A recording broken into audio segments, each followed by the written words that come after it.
Welcome back to the channel. Today we've got Reece in. We're going to do a two-parter for you, okay? Part one that we're going to do right now is going to be about Reece's kind of recent business and how things have been going.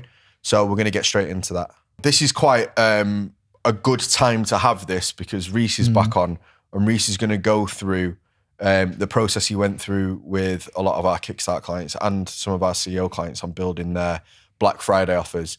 The process is extremely similar as a every time you do kind of a launch offer, they're all kind of very similar processes. So I thought it would be good to get him on because they were hugely successful, to get him to run through some of the processes that you went through for those Black Friday offers that took off. I think every launch is very similar though as well. It's just Black Friday, the offer's a tiny bit different. Yeah, well, it's just the fucking name you put on it, isn't it? It's like the painting and the wrapper. But like, I wish we'd have been more on it and actually calculated how much revenue. I actually said halfway through, if you calculate it, it'll be definitely over $1 million. Yeah, I reckon so. Definitely, 100%. How many clients did we have on the books at the time? I think at the time it was like 160. Something like that. But the numbers that people were reporting back to us were ridiculous. Yeah, it was. Do you remember any that stood out off the top of your head? I think a lot of people doubled their Sampo usual. did a good one. Yeah, he doubled. Tim Flack doubled. Elise had Grady, a massive one. She nearly tripled, I think. Did she? Yeah, very close to. I mean, Tim was close to tripling. Sampo was close to tripling. Yeah, both over double. Tim did 10K, didn't he? 12. No, 12. sorry, 13. He finished on 13. I fucking posted that. And then he was like, he finished oh, mate, I did more than 10. I did 13. I was like, all right, sorry. You do that all the time.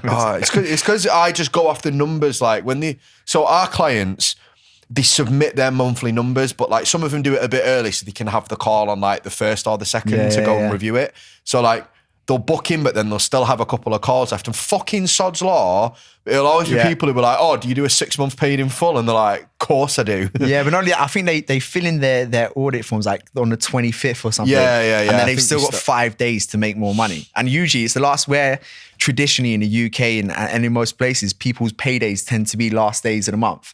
So people's sales go through the roof last day of the month when we don't, have the numbers on the audit form. You know what though? Like we work with coaches that like obviously have more of a steady cash flow. Yeah. Even we find the last month of the year, the last week of the month is still a busier week than any other week of the month. Like it kind of gets in the bollocks this time around because this last week is obviously going to be a half week. But yeah, that's something that we found. Is it so? Tim doubled. Tim over doubled. George over doubled. I'm pretty sure Elise. What did Elise go from? I know she started with now. But I want to say 4 to 12, but I could also be very wrong. Yeah, I'm pretty sure it's 4 to 12. We'll double check some of these numbers, but like, obviously from like, I look at the overall numbers and like look at what's going on. But I think the good thing about it as well is a lot of them are reoccurring. So it's not like they've just they didn't do big upfronts. No, it was just they signed up a fucking load of clients. Yeah, and a lot of them were reoccurring revenue. So it's not like they just had a spike and then went back down to 4. Nicky Clark had a really good launch. Yeah. His was mostly recurring. Like he's done 10K and he's pretty much like already done a 10K month this month because of the recurring rev. I know Elise's was recurring because I even said that to her. Because I was like, because she wanted to pay off the whole of her thing early. Yeah. And I was like, Elise, like I know you've like, please don't put yourself, because I don't really know if I should say this on a podcast because it's not fair. They put that first payment on a credit card. Yeah. Like young baby, everything. They actually had to. I took think a deposit. A super smart business. I did the call and I took a deposit and they went, we're going to have to go and apply for a credit card or find an old credit card that we've got a limit on and make the first payment. And they were like, what happens if nothing happens? Like after the first, like when we come to make the second payment, like if nothing happens, and I was like, well, I can't take money from you that you've not got, can I? Yeah, of course, yeah. So we'll have to cross that bridge when we get there. But I think that's a skill though. Like even just having the balls to be able to do that, because that's a smart business move. I did it. I got blacklisted from credit for doing it. I like to like ring the bank and like. Well, I mean, if anyone's watching this and think about it, you got on PayPal, you can get up to £60,000 interest-free loans up to 6 months. Can you do that on PayPal? Yeah. Why have you only just brought this up now? Because we could have been offering that out to people. It might only be in the States, because the person I listened to say it was over in the States when I listened to it on a webinar. You can get PayPal credit, but again, I think it just depends on your credit. Yeah. I think you have to obviously apply for it like you would apply for anything else. So usually, and I've noticed this, and like when people come to us and they're like, I don't have any money, they also tend to have really poor credit. Yeah, So I like can when you go, oh, well, there's all these credit options available, they go, No. that's not going to work. Or they offer them, but they offer them like, so we signed up with a company when we started that gave us credit options. So like they'd Yeah. they didn't offer the credit, like they weren't the lender, but they were like a specific broker. Okay. So what happened was like, they said, look, you can apply. So we can take the details over the phone. We make the application and then it will offer them terms and they can either accept it and the money goes straight into our bank account. It doesn't go to them to send to us. Like it goes straight to us and they would sign the contract for it. And we're like, oh, sweet. But the rates that we're offering them was fucking stupid. It was like 30% and I stuff still like remember that. when I done my first investment into, because at the time when I done mine, I was working as an apprentice at a gym and I was earning 500 quid a month. And I said to Leona, look, it's like an education course and I want to do it, but I can't afford it. Can I have half of next month's pay early? He goes, yeah, that's absolutely fine. Yeah, I remember you telling me this. I had half of next month's pay early so I can pay you for this course, which was like 600 quid. And then every month after that, I can't have to go, right, can I have next month's early? So I was basically getting 250 a month. I was scrambling.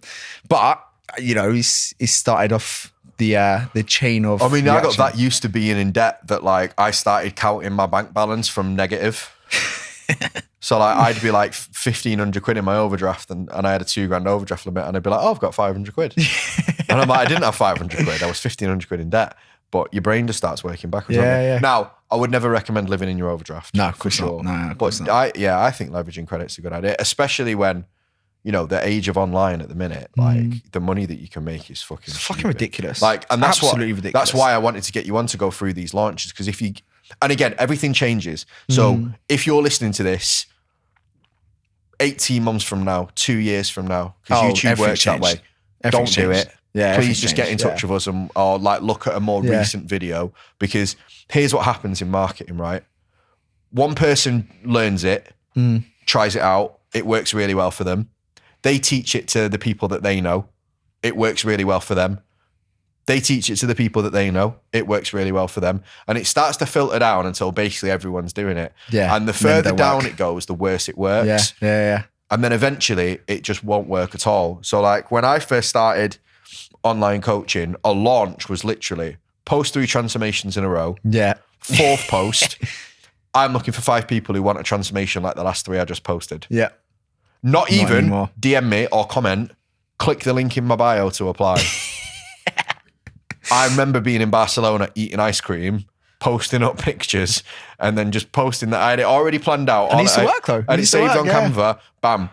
Come back from Barcelona to 9 calls, but I actually took 1 call in the hotel room before I set off to the airport and closed it. Class, I was like, this is literally so easy. I was this is literally like, and bearing in mind, like I'd done groundwork with my dad.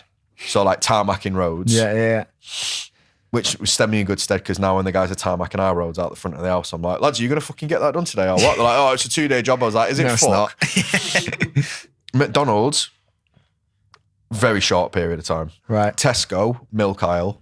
Right. Not the best one because when you have to clean that, it's fucking Stinker. hanging. It's better than the hot counter though. There's a story about that, but I'll tell you later. Obviously teaching, lifeguard, gym instructor. None of them have been as easy. Oh yeah. And that's the thing; it's not got harder. It's just the tactics have changed. Like easy, but it seems easy to me because I like it for one. But the making money aspect of it. Yeah, I wouldn't say it's easy. I would say it's very straightforward when you got the right strategy. Simple. Simple. When you got the right strategy, it's not got any harder. It's just the strategies have changed. Yeah, I agree with that. But then Massively. I remember when we launched our first lead magnet, right? And it was lead magnet, Fat Loss Bible. Thank you page. Thank you for downloading the Fat Loss Bible. Yeah. If you want results like this client and this client and this client that have worked with us in our one-to-one program, click a link below and book a call. Man. The conversion rate was fucking stupid. Stupid. But even down to lead man, it's not even fucking Fat Loss Bible work anymore. Like if you have a Fat Loss because Bible. I wrote it and everyone fucking took mine. But even that, people look at that and go, oh, boring. Yeah, like, even that's it. Like to it's that not degree, niche even enough now. like certain lead magnets have changed from 3 years ago, 2 years But ago. this is why it developed so much. Like, and this is why, obviously, how many times have we rebuilt this launch area? Oh yeah. 3. We've been going 12 months. And we'll probably build it again in 6 months' time. I agree. So like, we'll just at least add to it to give people more options so it doesn't get as watered down. But this is obviously why, we're going to do this training. If you look back on it in a couple of years, don't bother. Look for a more recent video. Yeah, definitely it's keep on not going to work. However, if you are watching this on the turn of 2023 and you're planning out your January offer, this will be good to go. A really good thing. Now, it was eye-opening for me because I did a training on this last week and it was fucking... I was really surprised with how much people struggled with just getting the first part of the process right. Yeah. And that's just having your simple offer in place. Just what is your promise? Yeah. Bearing in mind, I'd planned this to be an hour. I was 45 minutes deep on this, still going through it with people. And that's something for me, I think personally, people get really, really wrong. Yeah, 100%. So that's part 1 finished. Hopefully you got a lot out of that, of hearing how Reece has kind of developed his business over the last few months. If you're waiting for part 2, which is how to build your January offer, make sure you subscribe to the channel, hit the bell notification so you get notified when that video comes out, and we'll see you then.